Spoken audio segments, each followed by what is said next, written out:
नमस्ते माननीय प्रधानमंत्री जी।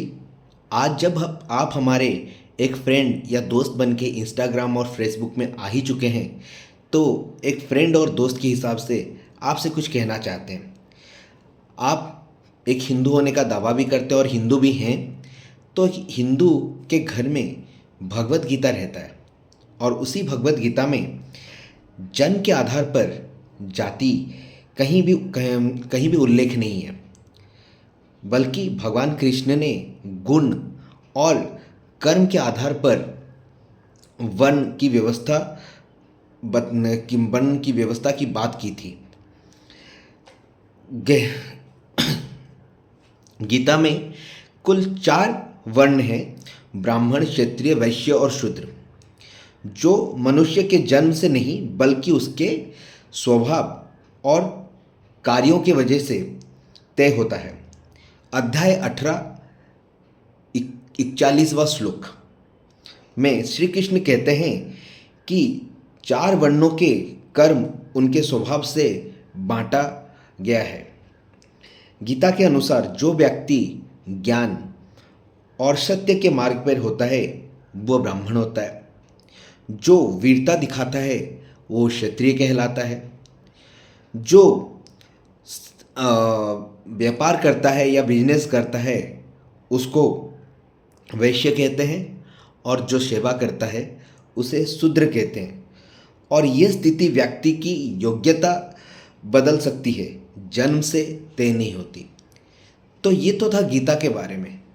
मैं आपसे कुछ कहना चाहता हूँ, वो ये कि जब एक दलित लड़का किसी जनरल लड़की से शादी कर लेता है, या फिर एक जनरल लड़का किसी दलित लड़की से शादी कर लेता है, तो उसको रिजर्वेशन का लाभ भी मिल जाता है, जिसे हम आरक्षण भी कहते हैं।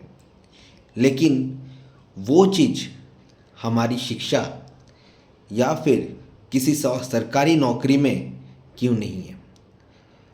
आज हर जगह शिक्षा एक जैसी है। एक दलित को भी वही शिक्षा मिल रहा है जो एक जनरल वाले को मिल रहा है।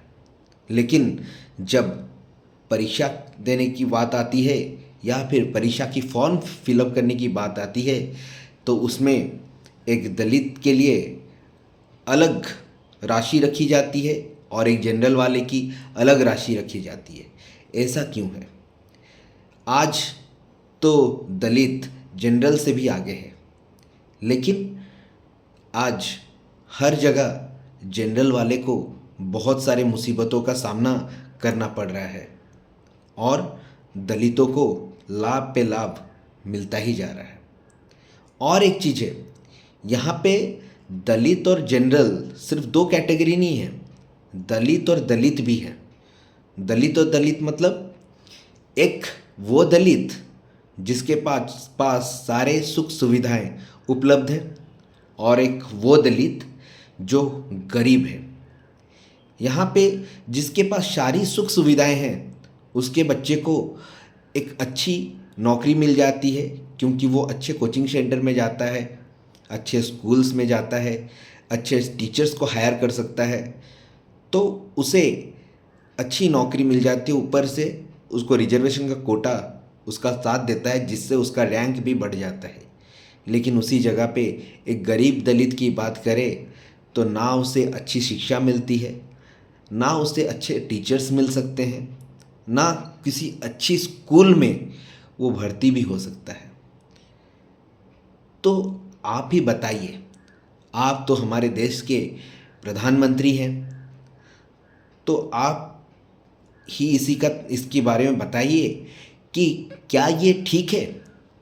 हाँ, राजनीति में आप लोग दलित से ज़्यादा वोट लेते हैं, तो इसीलिए आपने दलितों को बहुत सारे रिजर्वेशन का लोभ भी दिया रखा है। लेकिन आप ही सोचिए, क्या ये जनरल वाले या ओबीसी वालों के लिए कुछ अलग ही नहीं है?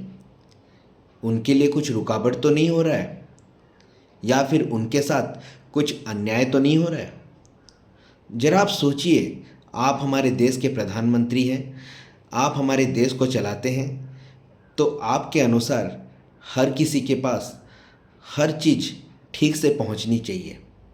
लेकिन आज ऐसी परिस्थिति है कि लोग एक दूसरे को गले भी नहीं लगा सकते, वो चाहे पॉलिटिक्स हो या फिर रिजर्वेशन हो।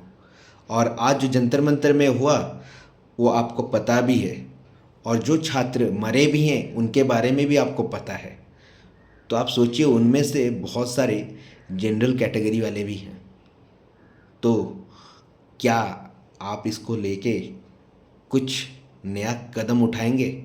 हम आपसे आग्रह करते हैं, निवेदन करते हैं कि अगर आप हमसे दोस्ती करना चाहते हैं और कुछ बदलना चाहते हैं तो संविधान में ये रिजर्वेशन वाला सिस्टम ज़रूर बदलिए।